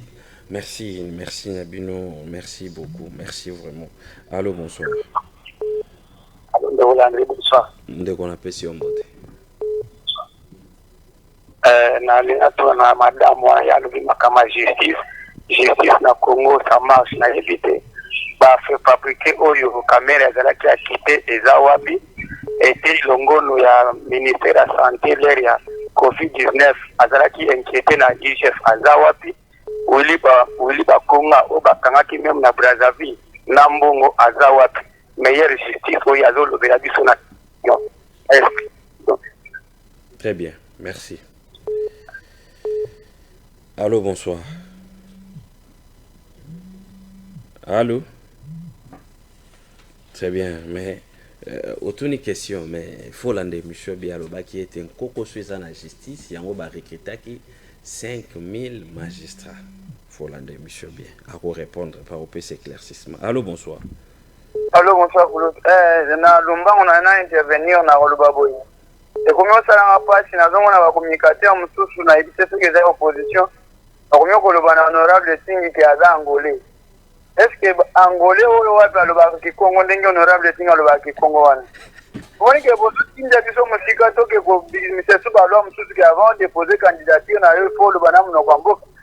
Pour que l'opposition a droit à que lever à Emibeko. Donc on a des pères et des mères oyo amoni que ils ont simbate atika ka Congo ezabito. Maman Makali. Entre chef d'État na gouvernement ndenge ba kamere ba koti ba mbemba tomoni bango. Yo moko personnellement fait sa confiance et pas nani. Entre chef de l'État na ba mbemba wana na ba ministre na sama wana lukondi. Yo fait sa confiance et pas nani. Poto monyo yo komi samade. Yes, on a sama 3 et communauté ba disque ba vol 1 ba vol 2 toujours comprendre c'est nani akoki ko stabiliser situation en boka entre ba ministre na yemo comme konjambo na fidiwana ni Hollande. Merci beaucoup Ndeko Kali, merci na participation na yo. Allô, bonsoir. Allô, bonjour. Oui, Ndeko. Ah, moi na bongi na changwa. Très bien. Ka félicité bina mama makamba lobby donc eza yango wana loi Tchani fait le kaka po kanga benfiké donc so wazo sakana na mboka o kaina ba so selo moko. Très bien. Côté oh là là, merci beaucoup. Au moins la participation, vous allez vraiment ébeler. Toujours Koba, oh là là, oh là là, oh là là. Merci, merci. Merci Nabolingo, vous témoignez dans le programme Nabino. Allô, bonsoir. Ah, bonsoir, monsieur Landry. Oui, papa. Maître, bonsoir. Bonsoir, papa. Ah, félicitations en tout cas, courage na intervention na yo. Ko banga ba intimidation ya bato yo bazo lobaka na buta la ka nini ozo sala wana te. Ozo ko intervenir makambo na yo bien, ozo intervenir bien ndenge otangela. Loi wana ya Tchani eleka na kaka. Ba o bazo banga ngo ba miyebi batikela biso Congo to fanda. Jamais bakozwa congolais qui nous a la président États-Unis ou bien chef d'état-major général kunate ou bien ta bourgmestre même pas. Pourquoi bango ba kanga makaka biloko ani zala kaka awa. batika mboka na biso moto intimidé ote mama ozo ko intervenir bien nzamba batela yo nzamba ko batela yo moto osimbo azali. Merci, c'est Michael Nakinkole. Merci Ndeko Michael Nakinkole. Merci, c'est très gentil. Allô, bonsoir. Allô. Allô. Oui, bonsoir. Bonsoir. Oui, Ndeko vengi biso apitozo kamutuna nayo. Bien na komina mama kwa. Très bien. On a tout na kama magali. Oui. Ebi ke ni mandala ila kana posa mai. Tamira da mai nandala. Ayo ndingi sala. So déjà maman Magali amela mai nanzala. Ayi bandingi ni sala ni baolanji. Très bien. Ani bale ni na tune bu. Toki ataraka nisema ko ni kitoni na propaganda papa chen. Aludike After propaganda aludi Bolia Prince au Kabila Sava. Ça vient tune boy. Mtu oyo bazofuke sa 50 000 zosoba kuba kufuna kitamba. Umati salaire na 300 000 akomo soma kufuna 1000 francs. Est-ce que umati salaire ou bien bosayi? Ma salaire oyo ba filme banana tanga ngoti. Pour na filme ki makota wole kana TV awola ta wole ni de ba pente ki to wani. Awa blo kuba kwa ni salaire la mu.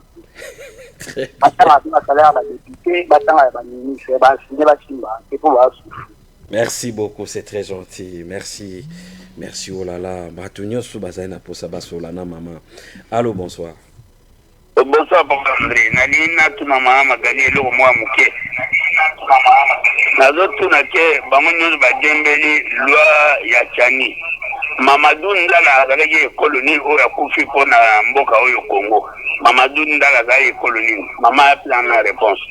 Boyebi ke mopaya pe abikisaka kolo mboka. Très bien, merci. Isaac Orangi en image et puis on se retrouve. Toza ba journalier. On dit jour na journée ndenge na bimi boy o na kutani nango nde na lie. La journalier. Na ndenge kutani na jour nde olie. Jour na lie. Na bimi na journée na lie. Côté la plupart ba congolais toza ba journalier. On dit jour na journée ndenge na bimi boy o na kutani nango nde na lie. Allô? Ouais, voilà, merci. Nous sommes des retours sur ces plateaux. Merci na bande konyo suba kolanda biso tozali na moi image moko ndeko Flori BAO ya Kabila Forever lobby lelo na nuit ya lelo bayaki ko attaquer tozali ko ebate batu voix ya démocratie totikala beaucoup plus n'échange ba idée ndaku na ye yango ba beti ba cocktail molotov ba suis-moi moto ezali vraiment kitoko te ndeko wana Floribe abeleli biso alobi denoso sunga ngai en tout cas belela biso to ya kaka kopesa makanisi na bato bazali na opposition na bato bazali na pouvoir na bato bazali na société civile bango nyonso to bazali ba congolais même o elekeli ki Christian Bosembe le PCA Christian Bosembe na libanda bande kwa diaspora toteka image na biso bien ba acte oyo ozomona ezali ko honorer te boko tumba mutu boy soki omoni bandeko batumba mana siège ya IDPS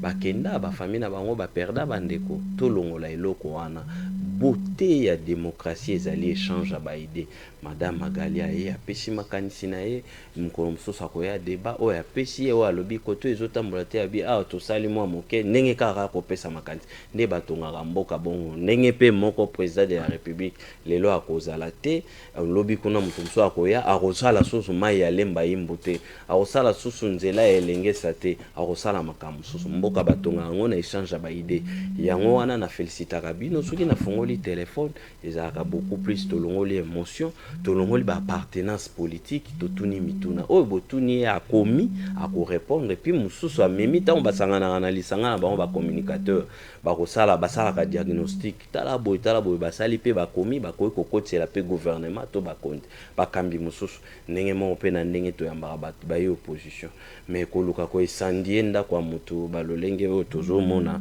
bajeune bazali kopesa bavi na bango ezali vraiment kitoko te tosengi na justice baenquête mpo bayeba bato oyo nini basali makambo magali dossier toyoki population liloba par rapport ya baréaction nyonso komi motuna eza mwa epele na kobana na motuna ezali dénonciation eza vraiment motuna te ya ndeko Amani Baudouin oyo alobi ke na masina kolona apasoli moto libomo michopo ebimi libanda est-ce que tozomona to tozomona te ndeko biso toza bacongolais soki mpasi ekomeli congolais moko koye kosepelisa biso te kolona toyo okuta yango te eza président de la république ndenge kokuta yango te nazodéfendre te nazoloba ndenge ezali aye nango te kolona tokutaki yango toyokaki ndeko Peter Kazadi alobi ya kosilisa kolona alobi akosala bastratégie akosala makasi po kolona esila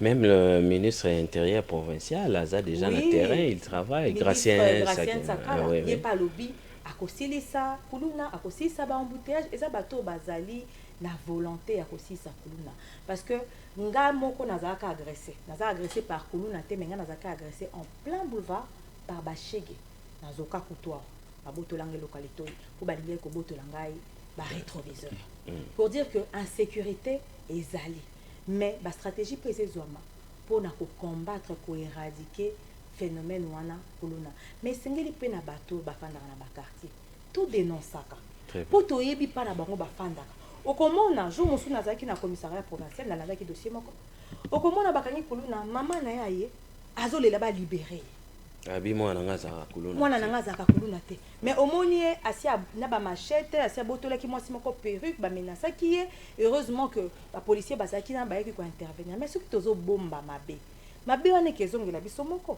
mais sengeli que population et travailler en collaboration na ba autorité tout travailler en collaboration na police tout travailler en collaboration na ministre soki bozana ba élément biso uko toza disposé pour na ko faire parvenir ba élément wana acquis de droit parce que tolingi que mboka ezala na kinya ndeko Johnny a eu peine à lobby il faut to bunda pour na mboka tozo défendre mabe à lobby ke nzambe oyo esalemaka efutamaka na se il faut to sunga président dès que Johnny nga nazali patriote nazana ba conviction nanga peut-être o ekokani na yote yango de démocratie muta za ba conviction na ye mutu na muta za na ba opinion na ye elingi koloba te ke opinion na ndeza malamu elingi koloba te ke opinion na ngeza malamu mais tant que naza convaincu nazo sala ngo te pona ba intérêt moko mais non sala ngo pona intérêt ya mboka il faut natikala égal à moi-même il faut natikala constante na lobby awa eza na makamba malamu zo salema eza pe na mususu zo kende moi tengo mais volonté ya kobongisa ngo ezali nga moko naza chrétienne pratiquante naza servante de Dieu donc soki nzambe ayebisinga ke oh non ça eza mabe na otika mais tant que nzambe azopesa nga conviction que nzela o nga na poneza nzela malamu ata mokili lobi na otika la kana nzela wana parce que nzambe nde yenda ayebi ndeko mususu abengi na quand ya ba officier ya lobi aza capable ya kosilisa kuluna il accepte na patriotisme moto afandi akanisi alobi ya tambola ba mboka belé a contribuer pour aussi sa kuluna et sengeli ka ndongo lobi obengaye osungaye baboya ka aide très bien et sengeli ko bengaye ko sungaye ko kutana même na nzela ya honorable bayo kaye soki makamba zoloba eza na nzela e ko sunga mboka na banzi ba koboya te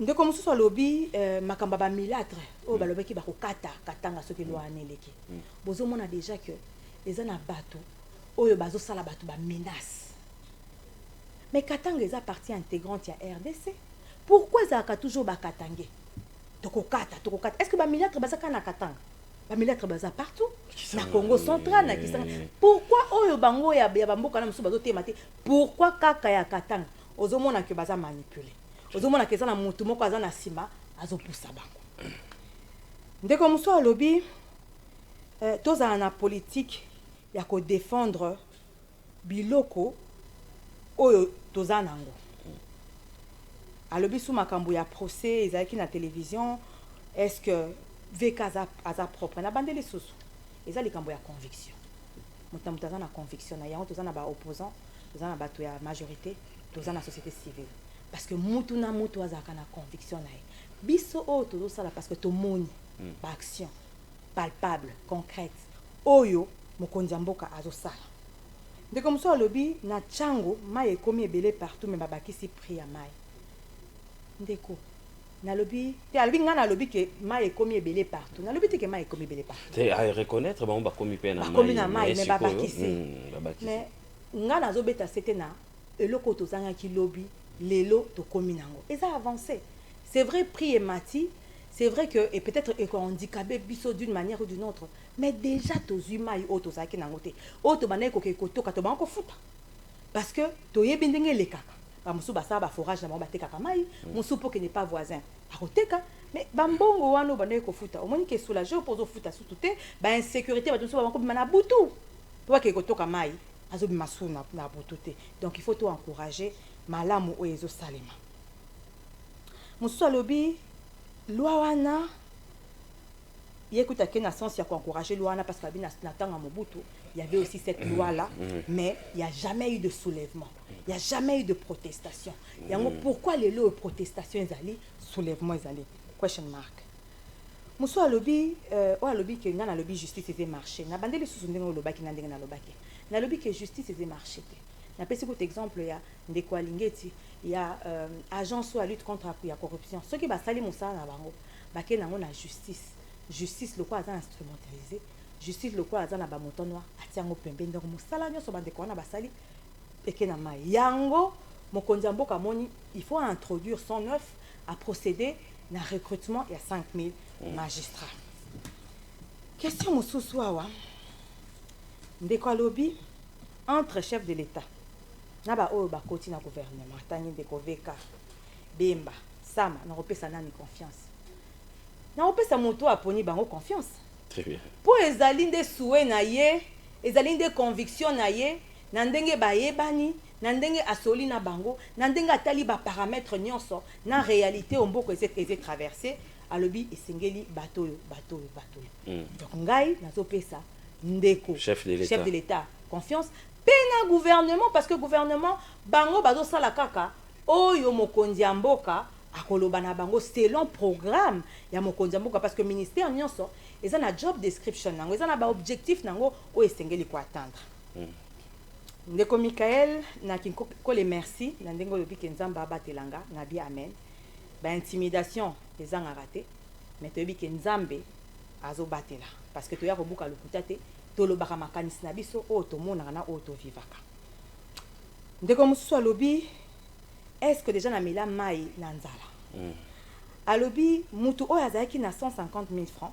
bomatisi na 300 000 francs alors que biloko emati aosala nini mais ndeko so batikaki ndeko wana na 150 000 francs alingaki kosuka ndenge nini mutu asali 18 ans amatisi salaire etikala eka na 150 000 18 ans mutu aye lelo a doublé salaire bozomona volonté te elingi koloba ke lobby soki azwi mandat mosusu soki azwi susu makoki mosusu akomatisa lisusu parce que aza na souci ya population balia batonda bazala na misala malamu bazala na sécurité ndeko mosusu alobi badiembeli na loi ya Tchani Mamadou azalaki nani mais ndeko esengeli toyeba mpo nabetaki sete na lobi mboka na biso eza convoité tolobi te ke bato baza de père ou de mère te ou de mère ou de père te baza mabe baza batraître non tolobi eza na baposte mosusu parce que nabetaki sete na lobi en plein affrontement ndeko militaire moko alongwe na ngambo ya ba 20 généraux allo général alongwe 20 généraux alongwe na ngambo ya ba force régulière ya FARDC ake na ngambo mosusu ba congolais ba mosusu pe ba infiltré bozomona ke sengeli to verrouiller ba c'est vrai et qu'on discrimine bato mosusu mais loi nyonso ezalaka discriminatoire ata loi mpona soki tokoti loi chanete mais loi oyo ya mpona kozala candidat chef de l'état déjà ezoloba opesa 100 000 $. Est-ce que moto oza na 100 000 $? Déjà ezoloba que ozala na 40 ans minimum. Est-ce que eza na bato baza na moins ya 40 ans te oyo batangi baza ba docteur mayele belé ozomona donc loi ezalaka discriminatoire mpona koverrouiller pour le bien de la population. Donc mutu na mutu aza na position na ye ngai nazobetaka asete que esengeli to encourager démocratie totika débat moko libre républicain et ça makuna na assemblée nationale peto zela débat na ekopesa nini mais conseil nazopesa to c'était nazobeta esengeli vraiment bandeko na biso totindaki kuna ba zala penda responsable consciencieux basala mosala ana malamu mingi pona bénéfice ya mboka pona bola mboka. Très bien, Tolandi Nabokebi, surtout Madame Magali Dossi Azali, présidente, coordonnatrice, il y a Ligue des femmes, coordonnatrice nationale, il y a Ligue des femmes, il y a DCI, Parti Dynamique Congo-Ini, il y a Mwanamboka Vidi Chimanga, il y a Azali Moko, il y a Ikor, ensemble, Bazali Kosangana, communicateur. Au Bazali Kosangana pour défendre la République démocratique du Congo Bazali na lingomba ya Union sacrée de Tolandi. Mais lelo ko za la paix parmi bateau ba inspiré aux ali maman ko za paix ko inspiré bateau belé au lem soso balingi ba rejoindre yo na lingomba oyo zali kosangana ka papa to maman alinga rejoindre bino ako sa ndenge. Akoki ko benga ndeko Landry ako tie en contact nanga. Topé a connu comme un siège na biso ya parti où ezali na Huilerie en face ya wenzo wa bengaka wenza ba suema en diagonale ya quand le fungo là tout ça na immeuble moko eza na garage na C eza na ba parti politique ebele vraiment na deuxième niveau bendele ya DCU zepepa koya à partir à 9h 15h tokutana tokosolola. Très bien. Mais Congolais alandio peut-être à perdre azaliti na tozo solo la nandenge peut aussi siko solo la boya azaka ka convaincu à perdre espoir na ye aza toutefois comme le bela il sait pas comment akolala kolia akomela tout ça yo ko ibisa ni na pourquoi lelo na ko ibisa ye a se décourager te c'est vrai que batubele bazo mona pasi même bisope totana o tolingai kozana nangote tozokutana na mwa ba difficulté belé mais ce qui est sûr c'est que tata mokonzi elongo na gouvernement na ye bazo sala makasi pona ko relever social ya mboka po à chaque sortie ya tata mokonzi azangaka kobeta sete na socialité azangaka koloba te na gouvernement bo sala makasi po social ya congolais à la relever déjà le quoi aza na volonté wana toyebi que lobi ndenge na lobaki tokokama Congo tokokama ba congolais. Très bien, merci. Merci beaucoup, Madame Magali Dossi, d'être passée. Merci, Monsieur Landry. Merci pour l'invitation. Merci, Nabandeko, Babengi, Nabandeko, Pe Babenga qui me kozwa bangote, na pesi bango mbote, tokokuta na balasima pe na banzi que mingi bazaki édifié na intervention nanga na lisolo to sololi Ndeko Landry. Très bien, merci encore une fois d'être passé et surtout que aux activités pena que aux ali maman et maman. Très bien, rapidement. C'était nanga nazo betango à l'intention de maman na ba homme ba bengaka genre to ki papa mususu alobi awa mama bino mama nde botonga kambuka bino mama nde bozana na mutema munene ba élection ese comme alobi na lobi esengeli to kanisa pe ke turoyo ba maman bazo mériter ba maman baza boania ba maman ba okeko bakiselo ko moko kuna na assemblée o ba ko exprimer volonté na biso profonde to tia bango maboko pour équilibrer salama parce que déséquilibre za makasi mibali baze belé basi baza mokie. Donc esengeli batala kota kitunga ba mama na makambo etali élection batala kitunga ba mama batia mama maboko po lelo ozomona que même chef de l'état azaki na 16 femmes à comme na 17 femmes parce que moi ba difficulté zalipe côté à Assemblée nationale soki lobby Assemblée nationale to comme na mama belé chef de l'état osani akopuiser kaka na Assemblée nationale wana pote lobby to za pena ba mama ba okamba gouvernement tout mon appel gestion ba mama ndenge. Très bien. Merci beaucoup encore une fois, Madame Magali, maître Magali Dossier, coordonnatrice nationale de la Ligue des femmes de la DCI, Dynamique Congo Uni, et puis membre et à ICOR, Union de communicateurs de la République, à la coordination, et Zokamamana, Ndeko Fumutoto, on a Bandeko maître Gédéon, Bangonyo surtout, on a Kokende Kopesa Bango Pembote Kezabia. Je pense que Oezali, Nengoye, Boyokozong Alisusu, Poto Kozo Alisusu, solo la République démocratique du Congo. On dit jour, la journée de la